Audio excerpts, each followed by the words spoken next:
Sorry, I forgot to click that sooner. Vivian Chung, your has-been. There you go. All right. So again, thank you for having me. I guess I'll start with, I guess, like where are my plans for next year, and then I'll just let you guys like ask me any questions you feel like about like college or high school or just distinguished young women. Yeah, so I am going into UC Berkeley in the fall for bioengineering and material science and engineering. And basically that's kind of all I have. I know that's pretty basic and I'm sorry, but where did you come from? What was what was it like to come from local into state? Just give us a little, how did you get here? Overview. Sure. Okay, so I'm from San Diego, which I know is one of the bigger counties. We have about 5 girls coming from local every single year. I personally loved my local program. We were fortunate where our last, or not our last, our showcase was actually the last week before quarantine started. So I actually did get the experience of, being on stage and like the hyping each other up in the dressing room before you get on stage, which is like the best thing ever. I actually really loved my local experience just because I was fortunate to meet so many girls where we all just really clicked. Like we had a group chat going, like that was kind of our thing. We would have singing and dancing parties like just after our practices and whatnot. And so when I did the local program, that was such a fun and vibrant experience, which is definitely different from my state. Not to say that wasn't fun, it was just different. So we did everything virtually, kind of like you guys. However, instead of like a week thing, ours was actually spread over, I think, 5 months, JC? Yeah, 5 months, where every month was dedicated to one of the pillars of Be Your Best Self. Which I actually liked. I liked the pacing. I personally liked how every month we kind of got to really reflect on a pillar and get to do some really fun activity with it. I know it could be kind of hard to keep up for everyone just because, again, 5 months was a long time and we were all working on our college apps and everything with that. But I definitely enjoyed the opportunity to just meet new people. I also love the satellite awards. I don't know how much I can like express that, but I thought that was a really cool idea, just because it was our way of reflecting on our experience after meeting all of these wonderful women and speaking to our peers and being able to just kind of see what you're going to do with it. I'm such a goal setter, so having those satellite awards where I would have to reflect and be like, so this is what I learned and these are my goals, was something that I found incredibly fun. Like I still have my, what's it called? My vision board. It's above my desk and I look at it every day and it's just like little motivation for getting through my day. Sometimes some days are hard and you need something to look like at a quote and a board that's really aesthetically pleasing that just gets you through the day. Yeah, you guys are going to meet. So last year they did vision boards with Miss Maddie Jansen, and right after this we're going to have a Be Ambitious with Maddie Jansen. And I don't think she's doing vision boards, but we have like that printout. That's what I sent you in the email. I sent you an email of a printout for Maddie's presentation today. And if you didn't print it out, that's fine, but at least bring it up on your computer or next to you or something for the next presentation, but not now. But that's what Vivian's talking about. I love that presentation, by the way. I've always been someone who's like to juggle a lot of things. So having someone just tell me that I could all, just not at the same time, was something that really clicked and let me prioritize the important things in my life. But anyways, I'll leave that for Maddie because her presentation is just amazing. But yeah, that's basically my experience. If you guys have any questions, please feel free to ask. I had a question about the college app experience. I was wondering, is it really as stressful as everyone says it is? Like you're juggling like 25 essays at one time? Yeah, I'm not gonna lie. Yes, like I don't sugarcoat things, but I'll tell you that it is something you can manage though. So it only gets really stressful if you go, you know what? I have a month. Like let's just leave like 10 applications for the month. Yeah, I'm sorry. That's probably is gonna give you a lot of anxiety, especially if you are doing your regular load of academic courses. So if I were you, you guys still have time before your summer ends. At least have a rough draft for all of the essays that you think you're gonna have. Like, I'm pretty sure most of you have your list of colleges. If not, that's totally fine. Though I do recommend, at least opening like the UC, because the UC applies to like many different schools, and looking at that application. And here's a tip: don't write a new essay for every single application. A lot of the essays repeat, right? They're like basic, there's like 5 essays that are the same. Spend your time on writing those good 5 solid essays and changing them to what school you're applying to. However, I have to say, when you change them, make sure you know what you're changing it. I mean, like, don't accidentally say you want to apply to Harvard when you're applying to Yale. Like, that's what I'm saying. Like, some people do that on accident. So like, and also, what was I going to say? This is a mistake that I wish I really listened to other people when they told me, is only apply to schools you genuinely want to apply to. Don't just apply to the Ivies because you're like, you know what, if I get into an Ivy, everything will be set. I'm going to tell you it's not. That's not really how school works. Remember, this is the next 4 years of your life that you're going to spend, and you want a place where you genuinely are going to grow into something you want to be.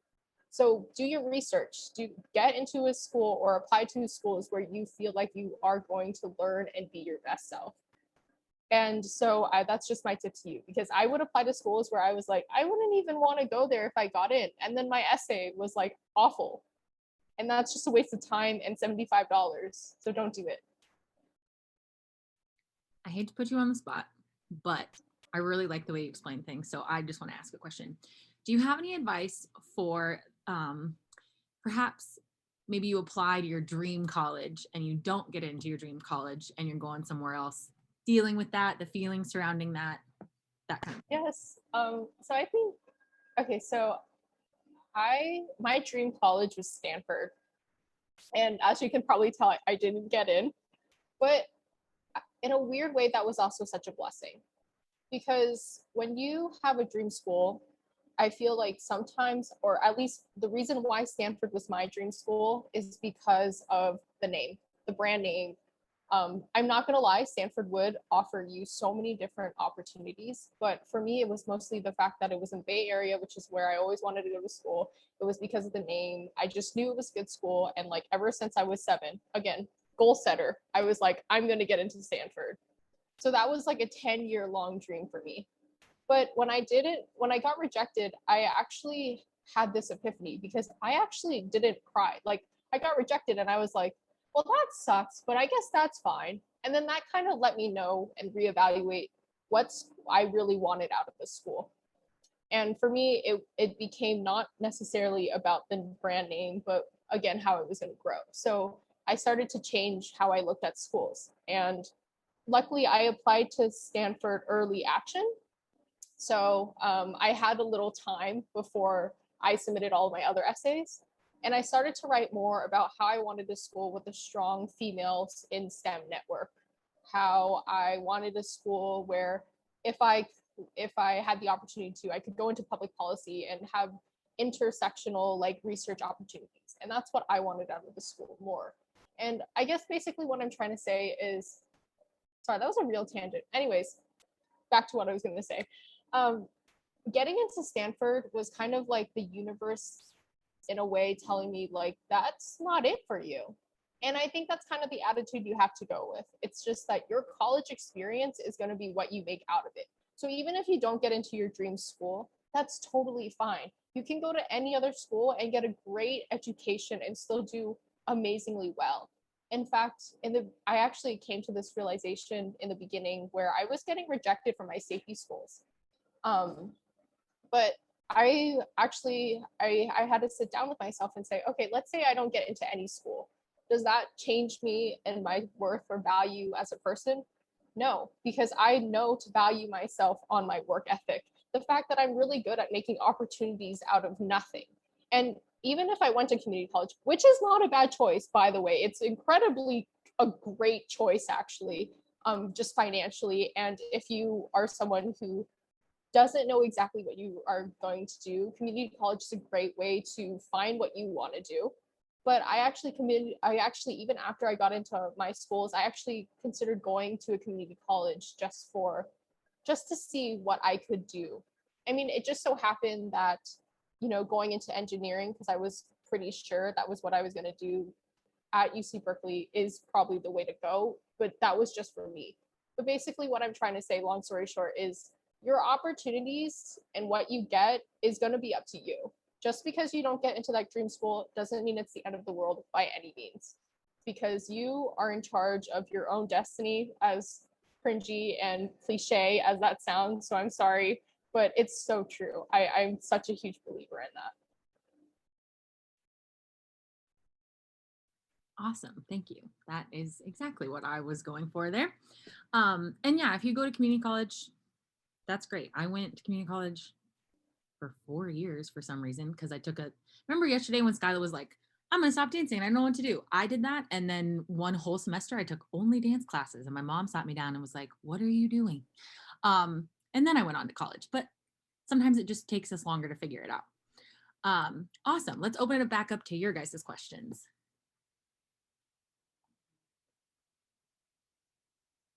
Anybody? I have a second question. Oh, go ahead, Alexia, if you want to go. Okay, my second question was, how did you pick your major? Because I feel like there's just so much, like there's a whole list of stuff I want to do, but I don't know how to pick something.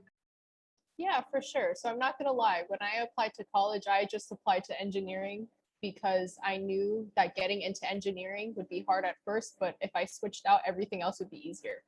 I legitimately didn't know what I was going to do. And I think that's totally fine. I think there's such a huge stigma around having to know what you do at the time you're 16. Like, I was going to say a really bad word that I couldn't say here, and I realized that, but anyways, that's why I paused. Are you kidding me? Like, to have to know what you're going to do for the rest of your life at 16 is crazy. And not even that, you can do career changes and whatnot. But basically what I'm trying to say is be open to exploring. I just chose bioengineering because I really liked bio. And I do like the idea of engineering. But do any of us really know what engineers do? Like, let me just ask you that question, because I don't know. I'm gonna go find out. But anyways, I chose bioengineering and material science and engineering because I'm really passionate about sustainability. So I just decided to pinpoint something I was passionate about and something I could see myself doing, but also I'm going into college with this perception that it is totally okay if it doesn't work out. And that's not the end of the world. I think that was something that gave me a lot of anxiety when I was applying to college, because I was like, oh my God, I have to figure out if I want to do like pre-med or whatever. And oh my God, what about the last 4 years if they're a waste because I prepared for this certain major and then now I'm not going into it. Really, it's not the end of the world. You have so much time. And again, I would just say closing yourself to the opportunity of exploring is probably the worst thing you could do to yourself as you apply and go into college. I'm sorry if that didn't answer your question. No, it did. Thank you. Okay. Alexia? Yeah, so just talking about not getting into schools or not getting into your dream school, how did you deal with, if you started getting rejected from your safety schools, how did you deal with, because this, as a group, we are generally educated, talented, ambitious women. And I feel like there's a lot of times where I see someone get into a school where I'm just thinking, if you could get into that school, then why couldn't I get into that school? We don't get the same grades, or we don't have the same qualifications. And I feel like that puts a lot of pressure. It's like, oh, you do well in school, you should be getting into these top academies. So how did you deal with not having that after applying? I think one, understanding that college applications totally arbitrary. The people reading your essays, one day they could be like, you know what, this is a really, really great essay. And then the next day be like, no, it's not. So I think one, understanding that. Two, also, again, I cannot emphasize this enough, but don't compare yourself to other people. I know that's so, so hard. I used to do it. I'm such a people pleaser for like my San Diego girls who know me. I'm such a people pleaser. But like, you do have to understand that you getting into a certain school, if that disappoints other people, so be it. As long as you're not disappointed in yourself. And I know that's hard to say, but how I chose not to be disappointed by myself was, again, understanding that I am more than what my school name is. I can go to any school and make the most out of it because I'm someone who doesn't let the world just crush her. If I want to do something, I'm going to do my research. And that is what makes me me, not necessarily the school I get into, if that makes sense. And I know that might be hard because I know like social media, people posting like their sweatshirt name, like schools, and going out there and everyone congratulating them. But honestly, who cares what college you go to? It's more so what you do with your education. No, I'm serious. And I know I sound so hypocritical going to like UC Berkeley or whatnot, but I don't care in that sense. I really don't. And I'm sorry if that upsets any of you. But what I'm trying to say is be more focused on what you can do with the opportunities you have. And I think that's the way you get over that initial disappointment. But also let yourself be disappointed. I know that sounds weird, but allow yourself that disappointment. Like allow yourself to validate your feelings. Just don't dwell on it in an unproductive way.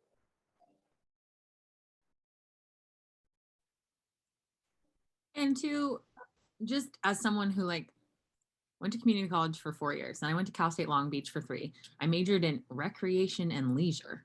I was working at Olive Garden at the time as a manager, and one of my regulars was like, hey, do you want to come work at a media agency in LA? Because you're great. And I was like, okay. I get to the media agency. I have a recreation and leisure degree. The girl next to me has an arts degree. The girl next to her has a communicate. Like none of us were like, yeah, we're going to be media buyers who buy commercials when we grow up. Like I didn't even know that was a job. So sometimes things just fall in your lap and they just want to know you have a degree. Like, did you go to college? Oh, then you can totally handle this job. That's not the, obviously, like if you're going to nursing, that is not the case. But I'm saying like in some cases, like Vivian, you just make the most of opportunities, you know, and it kind of plays out. So don't be super disappointed when something happens, because sometimes that's the best thing that can happen. You just don't know it yet. Other questions for Vivian? I had a question.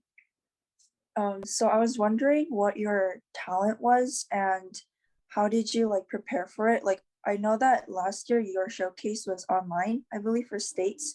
So how did you like deal with the online set? Yeah, that's a great question. So my talent was stand-up comedy. And that's just because I can't play an instrument or like dance, like or whatnot. So anyways, so that's a little different. I basically just practiced in front of a mirror and worked on my delivery. I gotta say though, it's really awkward when you have no idea if your jokes land or not. But honestly, I would just make the most out of it. Just practice and do your best. I think the beauty about the fact that you are virtual is that you can refilm, if that makes sense. So if you don't like a take, just refilm it. And that's okay. I think that relieves a lot of the pressure if you think about it that way. I also think Vivian's point of practicing in the mirror, that's just great for anything. If you're ever giving a self-expression interview, you just sit down and like look at yourself and like how you're, for example, I get way too many arm movements. So like when I'm going into an interview, I practice or a speech, I'm like, and put our arms away. You know what I mean? So like, it's good to look at yourself and kind of see where you're at. That's a great point. Yes, I actually would recommend doing that for self-expression and also interview. I would just set a timer for an hour and just babble about myself for an hour. And I know that sounds excessive, but it really helps when you anticipate every single question you could possibly get. I'm sorry, that sounds really extreme, but you know what I'm saying. Just learn how to talk about yourself and present yourself in a way that you want to be presented as, right? So if you do that, I feel for an hour, then the 10 minutes are going to feel like nothing. And it doesn't have to be an hour. It just, just practice, basically, is what I'm trying to say. I have a question. Yeah. So in college, you have like professors, and I've heard like my entire life that like, oh, professors aren't gonna help you. Da, da, da, da. Like, is it easy? What I'm asking is, it like, if you talk to your professors, are they gonna be like inclined to help you, or is it like a kind of you're an adult now, you need to figure it out? Because I know some teachers are like that. Yeah. I'm not gonna lie, I've never gone to classes at UC Berkeley. I've only done classes with the community college. But for the most part, I think it depends on your school. So if you go to a big school like UC Berkeley, I'm probably not going to talk to a professor, but I can talk to my GSAs who are like their TAs, right? And they are definitely willing to help you. That's literally their job. I would also say try to talk to your professor. And if it doesn't work out, I'm pretty sure almost every school offers really good like peer tutoring and free resources. So keep your eye open for that, because you don't necessarily have to get help directly from a professor, especially if the professor is a bad lecturer. Like, do you really want to go to their office hours? And like, no, probably not. So go to a GSA or a peer who has taken their class and knows how to, you know, be in that class as a student, and probably ask them questions. In fact, I think for me personally, as someone who doesn't like confronting people, that would be the way to go. But just know that there are more opportunities than just talking to your professor. I'll also add on, if you're ever struggling in a class, for me, got an A in every class, econ I had to take 3 times. By that 3rd time, I didn't know what I was doing, but I went to office hours every single time he offered it, because I needed him to know that even though I wasn't getting it, I was really trying. And I think honestly he ended up passing me because he knew I was trying. If I hadn't shown up to those, like, because he knew every time I'd be in there asking him questions, making him re-explain it. Like, so I think at the end he was like, she doesn't quite get it, but she's really trying, versus the kid who like never shows up to class, never shows up to office hours, never asks questions, right? So sometimes it's just like, put your best foot forward and keep trying. But I do, Vivian's right. It kind of depends on your school and class size and kind of what's going on. But great question. We have 5 more minutes. Does anyone have any other questions? I had a question about just like making friends in college. I know that you've probably been like online or whatever, but have you been able to kind of like make relationships with other classmates in college classes? Yeah, for sure. So actually how I made some of my friends before even getting into college is once you get accepted into certain colleges, you'll probably go on Discord or like Instagram, and you'll find like all of these group chats. I just added myself into every group chat and just found a group of people that I really liked. And yeah, I think for me at first, there's always that hesitation of like, oh my God, what if they like judge me for being like weird and awkward, which I am. So, but I feel like once you get like over that, and I know that's easier said than done, but once you realize that everyone's socially awkward in some way, or like they're doing their best to make friends and they want to have friends, especially since you're all going to this new place, then a lot of the time you just let you become, I felt like I became a lot more relaxed and was able to make friends that way. So I think that's just something to keep in mind. Don't be afraid to reach out. And if you get rejected, well, that's their loss. I'm just saying.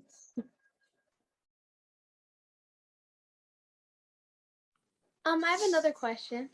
Yeah.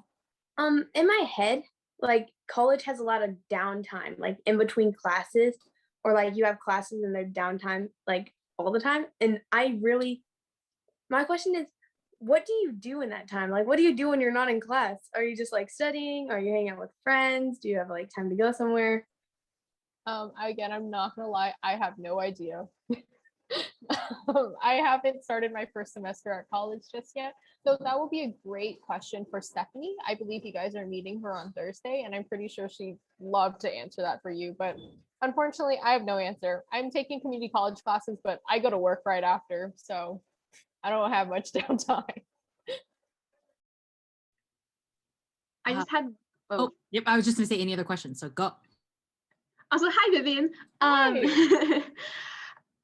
After you committed to UC Berkeley, did you ever feel like, oh no, I made the wrong decision? And if you did, what did you do to like not feel that way? So I was someone who I really like to think about my decisions before I make them. So before I committed to UC Berkeley, I was in between UCLA and UC Berkeley. And what I did is I actually planned out a possible 4-year schedule for both schools. And I had a rubric of what I wanted from a school. And that rubric was made after I got into all of my colleges. So for me, that was, again, a really strong female network, research opportunities, things like that. So that's what I weighed my experience on, was just the whole fact that there are some objective things you can say one school is better than another. But sometimes there are parts where UC Berkeley and UCLA were very like the same. So I just had to go with my gut, honestly. And you know what? When I got my UC Berkeley acceptance, I cried. So that was an indicator to me that I really wanted to go to that school, even though I allowed myself to deny that for the 3 months leading up to my decision. But I also realized that once I turned in my SIR, which is your statement of intent to register, and I also got to visit the school afterwards when COVID restrictions loosened, I felt so at home. And that was kind of the realization that I made the right choice. And every day when I do something for Berkeley, whether it is on diversity and inclusion or lessons on sustainability, I know that I made the right choice because I wanted to go to an advocacy school who cared about these things I genuinely cared about. So honestly, I'm sorry, I don't really know how it feels to not get into a school that you don't want to, but I'll say this, it's not the end of the world. You can always transfer. Just saying, if you don't like it, you can always transfer. All right, well, our time with Vivian is coming to a close. You will see her again on Thursday, but I would like to end this little meeting with Eunice. I just want you to ask that question to everybody that you were asking yesterday. So last question from Eunice, and then we'll switch gears. What was your most memorable part in your Distinguished Young Women journey? Ooh, that is so hard. I think it is screeching to Justin Bieber's Never Say Never in the back, like the dressing room with like 15 other girls, and Larry and Diane coming in and being like, guys, we have to be on stage in like 15 minutes. So yeah. That's awesome. I don't even know if it was Never, or maybe it was One Direction, but either way, it was just fun having to like friendships, yes, for sure. Awesome. Also, I just wanted to say thank you so much for having me and listening to my rambling. I really appreciate it, this opportunity. Awesome. Well, thank you. I think this was an awesome little meet, and we will catch up again with Vivian on Thursday. So if you have more questions, just remember them. We'll ask her then. Okay.